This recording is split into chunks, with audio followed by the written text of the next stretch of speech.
current world events and how they fit into the plan and the purpose of God.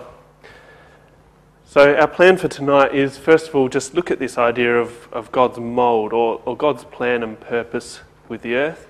And specifically, we want to look at some of the events that we expect to see in between now and when that plan is finalised. Then we'll look at some of the events that are occurring in our world today and see how they fit into that plan. And then finally, we'll just briefly touch on why this is relevant for us today. So let's start then by looking at God's mould, God's plan. We'll go right back to the start. And so if you opened your Bible right at the start, you would read that in the beginning, God created the heavens and the earth. So God created the earth, but why?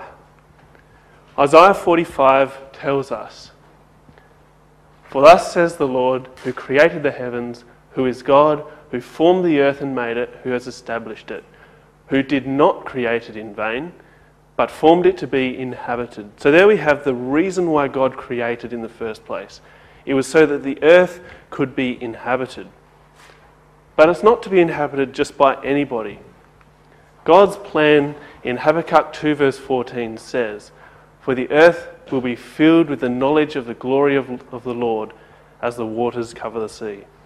So God created the earth. He created it to be inhabited, and He created it so that those inhabiting it would fill it with the knowledge of His glory. So in a nutshell, that's God's grand plan and purpose with the earth. Now the problem is when we look around us at the events that are occurring in the world today, we don't see the glory of God filling the earth. We don't see the knowledge of God prevalent in our society today. And so there's some pretty big changes that are going to happen in our world if we are to reach this point where the knowledge of the glory of the Lord will fill the earth. And so we expect to see some pretty big changes in between now and this state that's described here. But we can be certain of one thing, and that is that whatever happens, God is in absolute control of what's happening in the world as we see it. We're reminded of this in Daniel chapter 4, where it says that the Most High, that is God, rules in the kingdoms of men, gives it to whomever He will, and sets over it the lowest of men. So those ruling our world leaders, those governing powers are set up by God. And it's confirmed for us in Romans 13. "Let every soul be subject to governing authorities." Why? "For there is no authority except from God, and the authorities that exist are appointed by God." So it means those world leaders, the authorities, the governing powers that make those decisions, God is controlling them so that His will is achieved. Now that doesn't mean necessarily that whoever is in power is the right person or the best person for that role. And it certainly doesn't mean that their decisions are morally correct and endorsed by God. But God is setting people up so that His will be done, so that they'll act in a certain way and the right people will be interacting so that His will is achieved in the earth.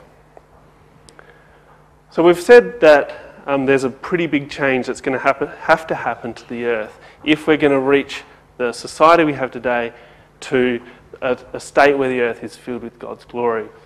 And we have in Ezekiel chapter 38 a prophecy that really describes some of those events, and they're pretty significant and pretty terrible, but the events that are going to occur in the near future. So let's have a look at our reading, Ezekiel chapter 38. Hopefully we've still got that open there.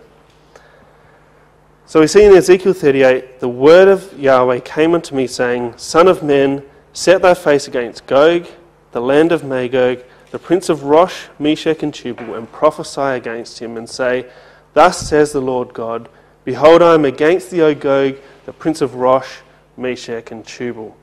So in those first couple of verses there, we have the description of a character named Gog. Gog is from Magog, and he's the prince of Rosh, Meshech, and Tubal. So he's the prince of these other entities here, and Gog is the leader of them. But what's Gog going to do? Verse 4, "I will turn thee back and put hooks in thy jaws, and I'll bring thee forth and all thine army, horses and horsemen, all of them clothed with all sorts of armour, even a great company with bucklers and shields, all of them handling swords. So what we have in this verse is an army. So Gog, the prince of Rosh, Meshech and Tubal, has this army that is behind him. Now it's not just Gog in this situation. Verse 5, Persia, Ethiopia and Libya with them, all of them with shield and helmet. Gomer and all his bands, the house of Togarmah of the north quarters and all his bands, and many people with thee. So we can see this picture building. There's Gog as a leader of these nations. And then there's these other powers that are coming in behind him, and we're joining this great confederacy of nations. So what do these nations actually do then? Well, in verse 8, it describes the nation of Israel. After many days thou shalt be visited. In the latter years thou shalt come into the land that is brought back from the sword and is gathered out of many people, against the mountains of Israel, there it is, which have always been waste, but is brought forth out of the nations, and they will dwell safely, all of them. And so what does Gog do?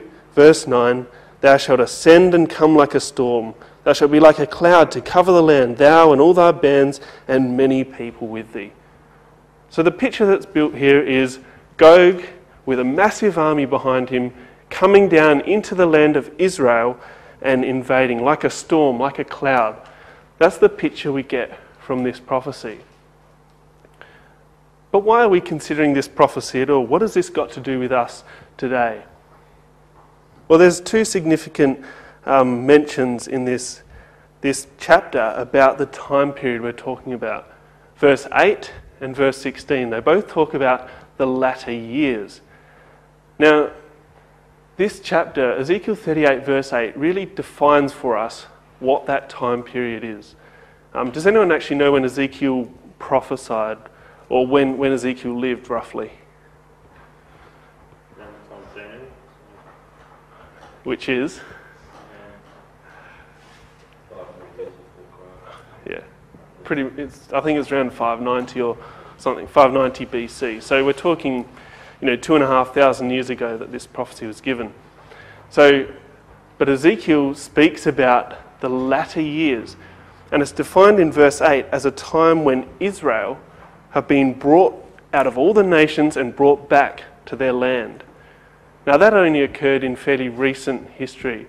After World War II in 1948, the Jews returned to their land and the state of Israel was established. So Ezekiel, even though he prophesied 2,500 years ago, is referring to a time period when Israel are back in their land. And so that is from 1948 onwards. Now we haven't seen this massive invasion yet. So this prophecy is going to occur, we believe, in the very near future. Okay, so we've got all these names identified. This chapter is talking about all these different countries that are coming together. Some of them we recognise, some of them we don't recognise, but we can be sure that it's occurring in our time. So let's now spend some time identifying these nations, because that'll become important when we look at what's happening in the world, in world events. So the first hints we get in both Ezekiel 38 and a parallel record in Daniel is that this power, the leading power, is from the far north of Israel. Now that really narrows it down quite substantially from the start. So north of Israel we've got countries like Ukraine and Syria or Russia. But we're not left in any doubt. And I'm going to flick through this fairly quickly because we don't have time to look at the details here, but Gog from the land of Magog is really a reference to a nation the Greeks called the Scythians. And you can see the extent there of the Scythian power. And it's really incorporating a lot of what today we call Russia. And as Gesenius comments on this, and basically says this Gog from Magog, the prince of Rosh, Meshech and Tubal, is really referring to the Russians. As does Bokar in his book here. He basically says Ross, the name we read, is the most ancient name under which history talks about Russia. So we can be fairly certain that what we're talking about here is a Russian-led invasion that comes down into Israel. And that's the regions we're talking about when we're talking about this Gog, which is really the leader from Russia. Persia, Ethiopia and Libya, they're a little bit easier to identify because they're names we're more familiar with. Persia being Iran and Libya and Ethiopia with the names we recognise today. And some of those regions are probably a little bit broader than the clearly defined boundaries that we have today, if you're wondering about the shading there. There's also Togarmah and Gomer that are mentioned in verse 6. Now Togarmah has links to modern day Turkey. And when we look at Gomer, it's a little bit more difficult to pinpoint exactly, but the Cimmerians were originally driven down by the Scythians, and they spread out across Europe. And they're also known as the Gauls or the Celts or the Galatii. And they spread and really encompassed much of Europe. So identifying Gomer really as the European powers. So if we put that picture together, we have this great confederacy of nations under the leadership of Russia coming down and invading Israel. There is some opposition though, and we didn't read it in our reading tonight, but in verse 13 we have Sheba, Dedan, the merchants of Tarshish, and the young lions, which are really, when this invasion occurs, they kind of put up this protest and say, what are you doing? Why are you coming here? And identifying these nations, we've got Sheba and Dedan in the Arabian Peninsula, the Gulf states, and we've got Tarshish identified as Great Britain, and there's quite a lot of evidence to suggest that Britain is what is being referred to when it mentions Tarshish. Now the young lions we identify as the Commonwealth states. They came out of Great Britain, and so we've got Canada, New Zealand, Australia, as well as America, most likely, who are a strong ally with Britain. So that's I guess the big picture that we can see. I probably won't spend too much time on this. This is really just the sequence of events of the invasion itself. So we've got this force coming down into Turkey, down into Israel, and that's when we get this protest. They continue into Egypt, and now the Allies react and gather at Jerusalem, and there's this great battle at Jerusalem in which Gog is victorious, and then that's when Christ intervenes. And so there's this picture of this massive conflict, but finally Christ intervenes and Christ defeats Gog and his forces. And that's when a new world order can finally be established. And it takes that shaking of the world to bring that about. So that's our picture from Ezekiel 38 of two kind of sides of this conflict.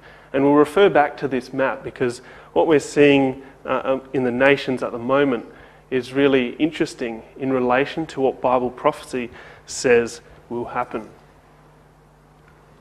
So now let's look at some of the current events that are occurring at the moment in our world. And I have to mention at this point that I've got quite a lot of material from Andy Walton, who does the weekly World Watch. If you know what that is and you read it, then you probably know half of what's coming here. If you don't, it's probably something that you could look into because it's very interesting.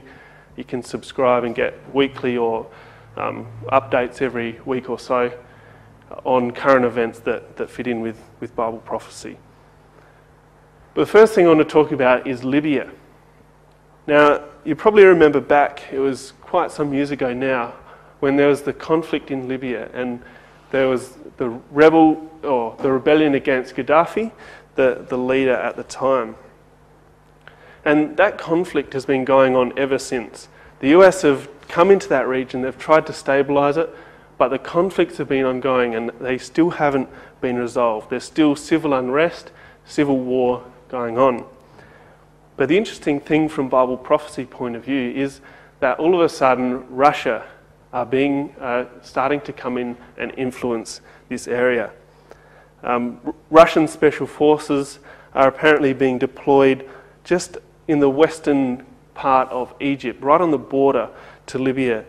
And the purpose they're saying is quite clear, that they're going to send these forces into Libya to assist this Libyan commander Haftar, who is leading one side of the civil unrest that's going on there. And the idea is to come in and really take control of what's going on in Libya.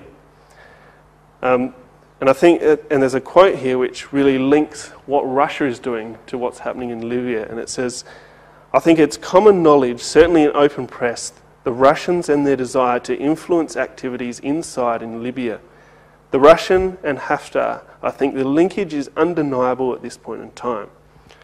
So there's a link there, but we might say, well, so what? Why does it matter if Russia are coming in and influencing what's happening in Libya? Well, that's not how the US see it. They see it as Russia coming in and basically undermining NATO and US influence in the Middle East. General Joseph Votel said, "In my view, they are trying to increase their influence in this critical part of the globe, in the Middle East. And they're taking advantage of basically the unrest that's happening to kind of seize control of this area, because whoever takes control of this area really controls the government of Libya." So after 5 years, the strife's still going on, but now Russia are becoming involved, and it'll be interesting to see what happens. Because if we come back to our map here, there's Libya, and we expect to see Libya aligning with Russia. So it's very interesting that Russia are now on the doorstep and trying to influence the government, really, of Libya. The next country I want to have a look at is Estonia. And this has come up just in the last week or so because the British troops are now deploying a whole lot of reinforcements into this area in Estonia. They've already sent 120 of their soldiers into the area, and in April this month they're going to send up to 800 different troops, and that includes I think it's 300 military vehicle or military equipment, including their battle tanks and artillery. So there's quite a lot of activity in this area. Apparently this is the largest kind of deployment they've done to Eastern Europe in the last, or in decades, this paper goes on to say. But I guess the background to this issue in Estonia is actually halfway through last year. In 2016, in July, NATO got together and they were very concerned about what Russia was doing. And this is not long after the incident in Ukraine, where Russia took control of Ukraine. And so they got together and they wanted to increase their military presence along the borders of Russia. And they agreed to the largest reinforcement in Estonia, Latvia, Lithuania and Poland since the Cold War. So there's some movement happening here. Now, just to put it in context, so we're talking about these countries through here. We've got Estonia, Latvia, Lithuania and Poland. And so NATO troops, or NATO countries, which are highlighted in blue there, are sending reinforcements into this area here. And I've got a quote from that article back last year saying that they want to send 4,000 troops, all up, allied NATO troops, into this area. And the purpose of doing that is really to, or Sir Michael Fallon, the Defence Secretary, said it's in the face of an increasingly assertive Russia, NATO is stepping up its commitment to collective defence. So there's all these troops building up on that border. And I did think it was a little bit amusing that they're sending 4,000 troops to reinforce this area to face off against 330,000 Russian soldiers. So it may be more of a token move there, but there's certainly something going on in this area. Now again, coming back to our map, we expect these areas to be following Russia and under the influence of Russia when this invasion occurs. And so it's interesting that NATO think that these areas are at risk from Russian influence. So again, interesting in terms of our our map and what we expect to occur. Now, many people have heard about the Brexit. It's been all over the news. And this has come up recently because finally this Article 50 bill has been given royal assent by the Queen. And Andy Walton talks about this like, I guess, Britain are divorcing from the EU. And the first step in that process is really to have a good reason to separate, which is what the referendum was all about. So after getting that, the results of the referendum saying, yes, we want to leave, that triggered then something a bit more formal. And so this Article 50 is really like filing something in court to get that to proceed. So royal assent has now been given by the Queen, and it says there's nothing else stopping the formal proceeding or the formal proceedings to go ahead. And that since has happened just at the end of March there, March 30. The petition, or they're going ahead. The Prime Minister of Britain has now set that in motion, and as it says at the top there's no turning back. Brexit is happening, and Britain are leaving the EU. And this has created a lot of concerns for both sides. Britain are currently the 5th largest economic power, and there's questions as to whether they'll remain in that kind of position. I think London is one of 2 major global financial centres of the world.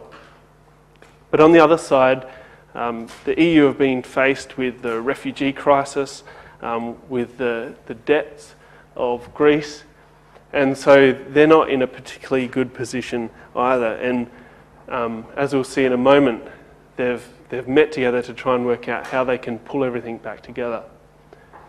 And I guess as Britain and the EU separate, there's I think they've got a 2-year period in which they can sort out all of the trade agreements, the assets, the liabilities that they had, and kind of make a bit of a clean break between that so they can start fresh and create new relationships and new trade agreements.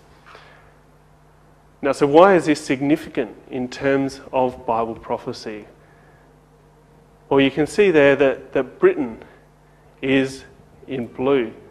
Britain are on the opposite side. They're part of the forces that protest when Russia comes and invades Israel. So it's not surprising to us from a Bible prophecy point of view that the British power would be separated from that of Europe. And that now is going ahead, and as it said, there's no turning back from that decision. There's a circle for you, in case you didn't know where Britain was. And as I said, meanwhile in the EU, there's been quite a lot of upset, and they've met just recently, coming back to Rome. They met with the Pope, and the purpose of this meeting was really to, now that Britain has left, after I think they joined in 1973, so after being with the EU so long, they're the first nation to leave it. And now there's concerns that some of these other powers might follow suit. France have their elections coming up, and depending on who gets in power, they may be in a position where they want to leave the EU as well. So there's quite a few concerns from that point of view. So they've come back and they've met in all places in the Vatican with the Pope, in the Sistine Chapel below the work of Michelangelo. And the purpose of this visit was to reinstate the unity that they once had. After 60 years since the original Treaty of Rome, they're coming back to try and unite and hold everything together. Now, this is interesting from a Bible prophecy point of view, because we know that in Revelation, the Pope or the papacy is referred to as the woman, and the European nations are referred to as the beast. And the woman would be riding the beast and basically controlling where it goes. And now here we have them all meeting together and trying to work out what Rome's decision would be and how they should proceed with the EU from here. So I thought that that was interesting from that point of view. We can't talk about current events without mentioning everyone's favourite character, and that is Donald Trump. So there's many things we could talk about, but as a candidate, Trump was pushing his opinion that they should seek friendlier relationships with Russia. And from our picture we've seen tonight, we expect to see the US and Russia on different sides of the final invasion. So coming together and bringing closer relations between Russia and US is not what we'd expect from Bible prophecy. But it seems like that was short-lived because, as the headline says, the honeymoon's over, and now all these problems are coming in, and the relations between Russia and the US are not looking as good as they could have. And so there's these, in particular at the moment, there's these questions about the US presidential elections and whether or not Russia hacked into the results there and affected it somehow in favour of Trump. And there's been some repercussions from that on both sides. There's also an event in Iraq where civilians were killed in an airstrike from Russia, and America have condemned that action. There was also anti-corruption demonstrations in Russia led by Putin critics, and the way Russia dealt with that and in detaining those people has been criticised by the US. So these arguments are starting to come up again, and the relations are not looking as good as they might have looked a few months ago. Now this spokesman from Russia has actually come out and said that the Russia-US relations may be even worse than the Cold War. So despite Donald Trump, it seems that the relations between these two countries are not getting better, and in fact are getting worse. And again, this is all about the arguments over the presidential elections, America's reaction in expelling some of those Russians that were involved or allegedly involved, and putting sanctions on different countries, including some Russian companies operating in Syria. Now finally, the last thing I want to look at is the Russian military build-up that's occurring at the moment. And you can see this is just in the middle of last month. So Russia, as it says, launched an unprecedented army drill in the Crimea area. Now that's the Crimean Peninsula that they took in 2014. And without any warning to anyone, they decided to run some of these army drills. And apparently this is the largest, or the first time the Russian army has engaged 3 large airborne units and simultaneously run these army drills. And of course, the reason for these drills was in response to an increased terror threat. So they saw the need to launch 2,500 paratroopers, 600 pieces of military equipment, and deploy that in Crimea just as a drill. So I think what we have here is Russia really flexing its muscles now that they have access to the Black Sea with their port in the Crimea. They're flexing their muscles and showing their military power there. And I've got a quote in this article that says, since 2014, the Russian military activity in the Black Sea region has increased significantly. So Russia's wide-ranging military build-up in Crimea poses a challenge to regional stability as well as international security.